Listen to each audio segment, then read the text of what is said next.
अभाज्य जो कल बताए थे, हाँ उसमें उसको ध्यान में रखना है। हम सब मासा की तरफ बढ़े थे। कहाँ पढ़े थे? मासा। पहले तो अभाज्य गुणनखंड विधि से हम सब पढ़ेंगे। कौन सी विधि से पढ़ेंगे? अभाज्य गुणनखंड। तो देखते हैं, नाम से क्लियर है। अभाज्य कैसी संख्या से काटेंगे? अभाज्य संख्याओं से काटेंगे। हम सब किस संख्या से काटेंगे? अभाज्य संख्याओं से काटेंगे। देखो काटते कैसे हैं। तो जैसे मासा क्या होगा कि दो संख्याएं या दो से अधिक संख्याएं दी रहेंगी, उनको कोई एक संख्या रहेगी जो काटेगी। जितनी संख्याएं दी रहेंगी सबको, अगर नहीं काटी तो उसका मासा नहीं होगी। देखते हैं मासा वास्तव में होता क्या है। मासा में कम से कम कितनी संख्याएं चाहिए? दो। कम से कम कितनी संख्याएं चाहिए? दो। दो से अधिक भी हो सकती है। देखते हैं, जैसे पहले तो बता देते वास्तव मासा है क्या। जैसे दे दिया जाए 2 4 8। देखो हमने कहा है कोई एक ऐसी संख्या होगी जो इन संख्याओं को काटेगी। तो देखो इसको 2 को कौन काट रहा है? 2। 4 को भी 2, 8 को भी 2। अब कोई ऐसा नहीं कहेगा गुरुजी 4 है, मासा कितना हो जाएगा? 2। क्यों नहीं है 4? देखो रीजन क्या है। 4 तो 4 को काट देगा, 8 को भी काट देगा, लेकिन क्या 2 को काट पाएगा? नहीं काट पाएगा, इसीलिए उसका मासा नहीं होगी। अर्थात मासा वह संख्या होगी जो दी गई संख्याओं को पूरा पूरा क्या कर दे? विभाजित।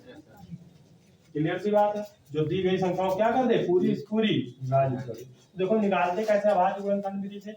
अभाज्य से नाम से क्लियर है, अभाज्य संख्याओं से क्या करेंगे? गुणनखंड करेंगे। नाम से क्लियर है। जैसे तो पहले तो मैं थोड़ा सा काटने का तरीका बता देता हूँ। जैसे आपको दिया गया है 142, क्या दिया गया? 144 ले लेता हूँ। क्या दिया गया? 144। कहा गया इसका अभाज्य गुणनखंड करो। इसका क्या करो? अभाज्य गुणनखंड। तो सबसे पहले सबसे छोटी अभाज्य संख्या क्या है? 2। तो सबसे पहले ऐसे बना लेंगे खाना। तो सबसे पहले जो सबसे छोटी अभाज्य संख्या उससे काटने की कोशिश करेंगे। तो 2 से कटने का तरीका जान लो। अगर लास्ट का अंक 2 से कट रहा है तो पूरी संख्या किससे कट जाएगी? 2 से। और 4 से क्या होता है? लास्ट का 2 अंक कट जाए 4 से, तो समझ लेना पूरी संख्या किससे कट जाएगी? 4 से। 8 वाले में क्या कंडीशन होती है? लास्ट की 3 संख्याएं कट जाए, तो वो किससे कटेंगी? पूरा संख्या 8 से। और एक 3 वाले में बहुत आसान होता है, 3 से वो संख्या कटेगी अगर अंकों का योग 3 से कट गया। अंक दिए होंगे जैसे 6 5 3 4 9 10 12 ऐसे करके दे दिया जाए बड़ी संख्या, पूछा जाए 3 से विभाज्य नहीं, तो तुम्हें काटने से बेहतर क्या अंक को हम जोड़ लेंगे। अगर अंक 3 से कट रहा है तो वो संख्या 3 से कट जाएगी। अंक 9 से कट रहा है तो वो संख्या 9 से कट जाएगी। इस तरह से होता है कंडीशन। अब 5 वाले में क्या होता है? लास्ट में 0 हो तब 5 से कटेगा, या तो 5 हो तब कटेगा। इसके अलावा नहीं तो कटेगा तो दशमलव में कटेगा। तो हम सबको दशमलव में नहीं काटना है। और 10 से काटना है तो 0 होना ही चाहिए, 0 0 कट जाएगा। ये कंडीशन होती है। बताओ ये संख्या 2 से कटेगी कि नहीं कटेगी? कटेगी। क्यों? क्योंकि लास्ट का इकाई अंक 2 से कट रहा है, इसको बोलेंगे इकाई। अगर इकाई 2 से कट रहा है तो संख्या किससे कटेगी? 2 से। तो सबसे छोटी अभाज्य संख्या 2 है भी, 1 से नहीं काटे, क्योंकि 1 से किसी में गुणा करेंगे भाग करेंगे तो कोई फर्क नहीं पड़ता। 1 की तरफ हम जाएंगे तो सबसे पहले किससे काटेंगे? 2 से। अब काट तो 2 से रहेगा, ऐसा नहीं भाग दाहिने साइड से नहीं किया जाता। गुणा जो होता है इकाई से किया जाता है, भाग किधर से किया जाता है? बाएं साइड से, दहाई सैकड़ा साइड से किया जाता है। तो भाग इधर से करेंगे। पहले 2 से 1 में भाग जाएगा नहीं तो 2 अंक लेंगे। 2 से 14 चला जाए कितना आएगा? 7। फिर 2 से 4 में देंगे कितना आएगा? 2। सब लोग ध्यान से देखेंगे इसको, क्योंकि यही मासा है। इसको अगर सीख लो समझ लो मासा आ गया तुम्हें अभाज्य गुणनखंड विधि से। और अभाज्य गुणनखंड विधि से आ गए समझ लो यूक्लिड विभाजन चुटकियों में खत्म कर दोगे। बहुत आसान होता है। तो अब बताओ फिर 2 आ गया कि नहीं लास्ट में? अब ये संख्या किससे कटेगी? 2 से। फिर से 2 से। अब 2 से 7 में भाग जाएगा नहीं तो 6 में जाएगा, तो 2 3 6। तो 6 में 1 जोड़ेंगे 7, अर्थात कितना शेष बचा? 1। 1 हो गया ये 12। कितना हो गया? 12। 2 6 फिर बताओ 2 से कटेगा कि नहीं? क्योंकि लास्ट में 6 है, 2 से कटेगा कितना आएगा? 18। फिर 2 से 2 9 18। अब कितने से? क्या 2 से कटेगा? ये नहीं कटेगा। अब कितने से कटेगा? 3 से। 2 के बाद अभाज्य संख्या कौन सी है? 3। याद रखना अभाज्य संख्या हम काटेंगे कभी 4 12 इससे नहीं काटेंगे, हमेशा 2 3 5 7 इसी में काटेंगे। याद रखना इसको। तो 3 से काट देते हैं, 3 त्रिक का इसको, फिर 3 से 1 1 तक ले जाएंगे। तो इसको बोलते हैं 144 का अभाज्य गुणनखंड। अर्थात क्या 144 को आप 2 गुणे 2 गुणे 2 गुणे 2 गुणे 3 गुणे 3 लिख सकते हो? बिल्कुल लिख सकते हो। देखो यही तो गुणा ही किया गया 144 है। गुणा भाग में क्या होता है? वही गुणा ही तो भाग होती है वास्तव में देखा जाए ना। आपस में गुणा कर देंगे गुणा, और उसी को जब डिवाइड कर देंगे भाग हो जाता है। वही भागफल और भाजक को गुणा कर देंगे क्या बन जाता है? सेम संख्या बन जाती है, भाज्य बन जाता है। ये क्लियर हुआ कि नहीं? ये चीज समझ में आना चाहिए, यही है मेन। ये सबको समझ में आया? तो क्या मैं इसको 2 की पावर 1 2 3 4 लिख सकता हूँ? गुणे 3 की पावर 2 लिख सकता हूँ? इसमें कोई दिक्कत नहीं। यहाँ तक होता है आपका मेन, यहाँ तक समझ में आना चाहिए। ये तो भी आगे क्लियर हो जाएगा। तो इसको बोल देते हैं हम सब, आप में होगा या नहीं होगा, इसको बोल देते हैं कैनोनिकल रूप। कौन सा रूप बोल देते हैं? कैनोनिकल या कैनोनिकल रूप। तो कहीं कहीं पे मिल जाएगा कैनोनिकल रूप में लिखो, तो इसको क्या कर देंगे? पूरा ऐसे गुणनखंड काट देंगे, पावर में लिख देंगे, वही कौन सा रूप हो जाएगा? कैनोनिकल रूप। कैसा रूप हो जाता है? तो इसको रटना नहीं। कैनोनिकल रूप होता क्या? मान लो कोई पूछ ले कैनोनिकल होता क्या, कहेंगे भैया किसी संख्या के गुणनखंड करते हैं उसको अभाज्य गुणनखंड के घात के रूप में लिख दे, तो इसी को क्या बोल देते हैं? कैनोनिकल रूप। अब बताओ इसका क्या मासा निकल पाएगा? नहीं। मासा के लिए कम से कम कितनी संख्या चाहिए? 2। लासा के लिए भी कम से कम कितनी चाहिए? 2। अब एक संख्या और लेता हूं, 256 ले लेता हूं। 256 ले लेता हूँ मैं। अब देखो बताओ ये किससे कटेगी? 2 से कटेगी कि 4 से? 2 से काट देंगे, क्योंकि 6 2 से कट रहा है ना, 2 से कट जाएगा। तो सबसे पहले अब बाएं साइड से काटेंगे, 2 से 2 में काटेंगे 1, 5 को 2 से काटेंगे 2 दूना 4, 1 बचा, फिर 16 2 8, फिर बताओ 2 से कटेगी कि नहीं कटेगी? तो 2 6 12 2 4 8, फिर 2 से 2 3 6, 2 दूना 4, फिर 2 से 16, फिर 2 से 8, फिर 2 से 4, फिर 2 से 2, फिर 2 से 1।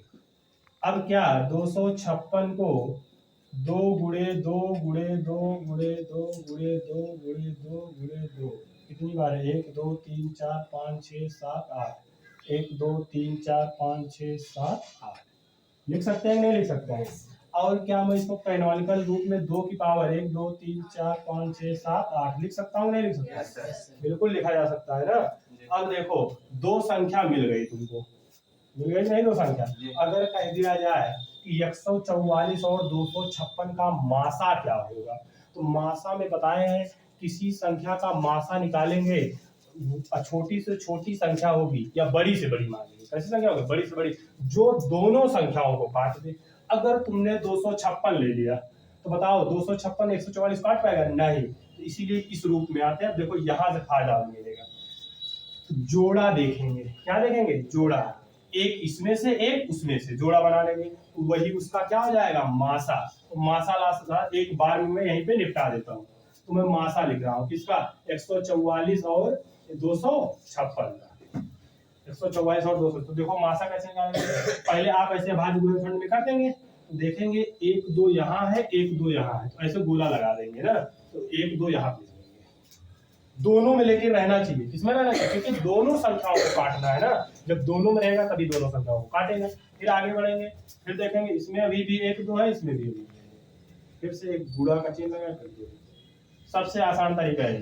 फिर इसमें देखेंगे 1 2 है, इसमें भी 1 2 अभी भी, फिर से गुणा 2 कर देंगे। फिर देखेंगे 1 2 इधर है 1 2 इधर। अब बताओ क्या इसमें 2 है? नहीं है। इसमें 2 2 ही है। इसमें देखो 3 है, लेकिन इसमें 3 नहीं है। तो बताओ जोड़ा नहीं बना, तो मासा क्या हो जाएगा? इतना ही जो दोनों में है। तो ये क्या होगा? मासा। मासा गुणा कर देंगे, 2 का 2 करेंगे 4 4 दूनी 8, कोई जोड़ेगा नहीं। 2 2 4 2 6 2 8 गुणा है ना ये, तो 2 दूना 4 दूना 8 दूनी 16। तो मासा कितना आएगा? 16। अब चेक भी कर लो, 16 से 144 को भाग दो, 16 9 ही 144 और 16 16 ही हम कट रहा है कि नहीं कट रहा है? और ये भी देखो 9 और 16 इस ना ये 3 से कटेगा ना ये तो 3 से कटेगा, लेकिन ये 3 से नहीं कटेगा। ये 2 से कट रहा है, लेकिन ये 2 से नहीं कट रहा है। अब इसीलिए क्या आ गया? ये मासा। मासा बड़ी से बड़ी संख्या होती है जो दी गई संख्याओं को क्या कर दे? काट दे। इसको लिखाने की जरूरत नहीं है, समझना है बस, क्योंकि परीक्षा में परिभाषा नहीं है।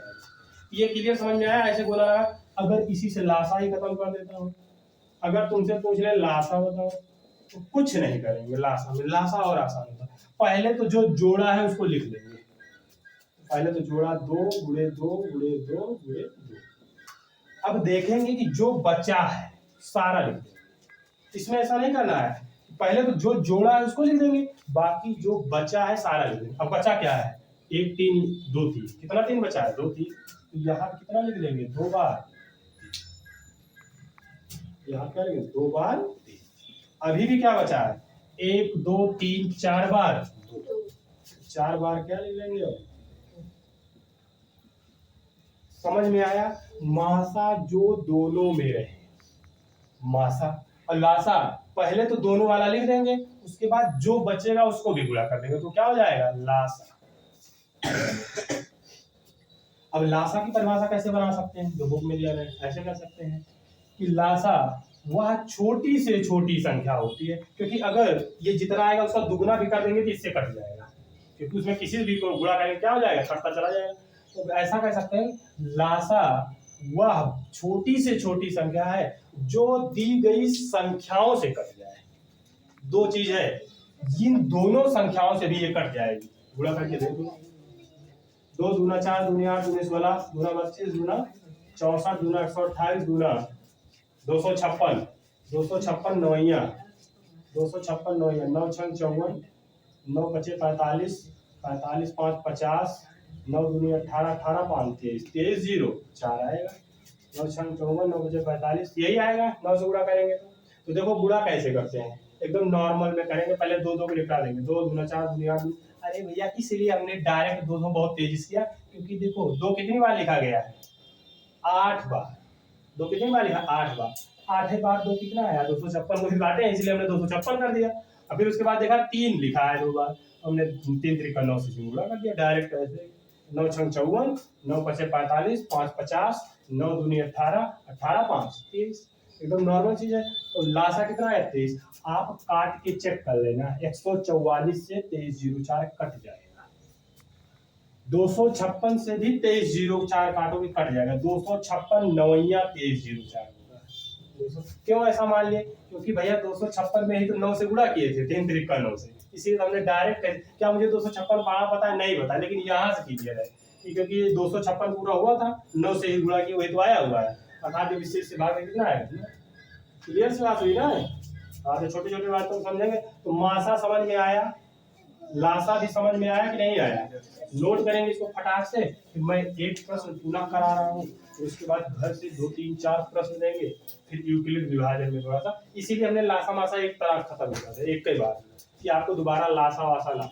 क्या इसकी परिभाषा लिखाने की जरूरत है? नहीं, परिभाषा लिखाने की जरूरत बिल्कुल नहीं, क्योंकि आपकी परीक्षा में परिभाषा नहीं आएगी।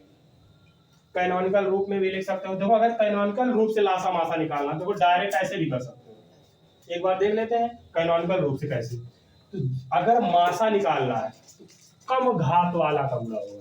तो देखो कैसे, लेकिन दोनों में होना चाहिए। इसमें होना चाहिए दोनों। इसमें क्या था? 2 की पावर 8 थी, इसमें क्या था? 2 की पावर 4। तो किससे गुणा करेंगे? 2 की पावर 4। मासा क्या होगा? 2 की पावर 4। फिर देखिए इसमें 3 था, इसमें 3 है, बस मासा कितना है? 2 की पावर 4, वही लिखा 2 की पावर 4, 1 2 3 4। अब मासा कैसे, लासा कैसे निकालेंगे वो भी देख लेंगे कैनोनिकल रूप से। तो लासा में बड़ी पावर को लिखेंगे। देखो 2 की पावर 4 बढ़ा, 2 की पावर 8, 2 की पावर 8, 2 की पावर 8। देखो 1 2 3 4 5 6 7 8, 2 की पावर 8 हो गया। अब 2 की पावर 4 उसमें समा गया, फिर बचा क्या? 3 की पावर 2, जो क्योंकि लासा में जो बचा होता है वो भी, ये 3 की पावर 2 लिखा, 1 2 इसी को। तो कैनोनिकल रूप से भी डायरेक्ट आंसर निकाल सकते हो। और नहीं तो ये वाला सिस्टम सही है, जो पहले दोनों में लिख लेंगे, फिर उसके बाद जो बचा है उसको गुणा कर देंगे तो लासा, और जो दोनों में है वही मासा।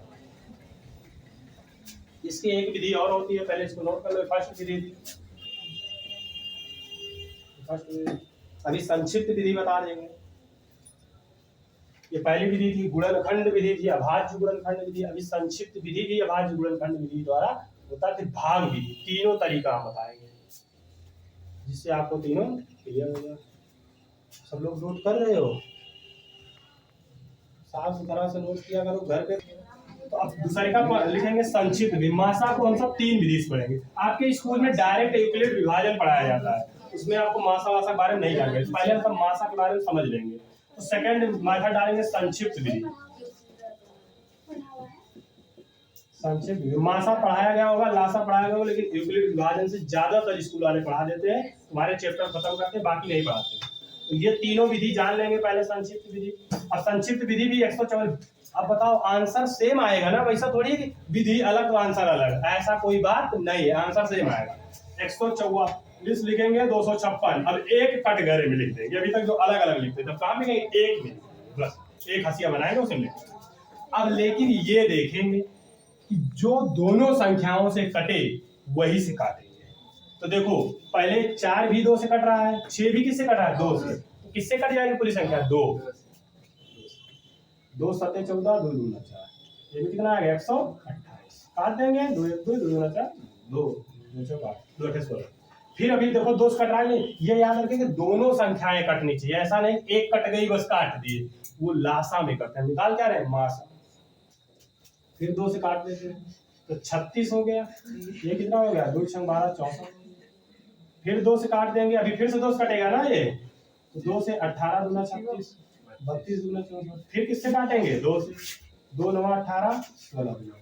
अब बताओ 2 से क्या दोनों संख्याएं कटेंगी, नहीं कटेंगी। जब 2 से नहीं कटेंगी तो बस यही मासा हो जाएगा। जब एक संख्याओं से दोनों नहीं कटेंगी, अब बताओ ये 3 से कट गया लेकिन ये 3 से नहीं कटेगा, ये 2 से कट रहा है लेकिन ये नहीं कट रहा है, इसका मतलब मासा क्या हो गया,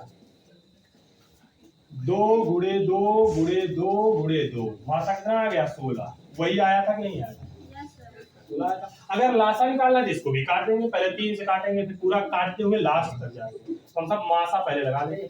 अब अगला लिखेंगे भाग विधि, इसको नोट कर लेंगे फटाक से। उसके बाद लिखेंगे तीसरा मेथड भाग विधि।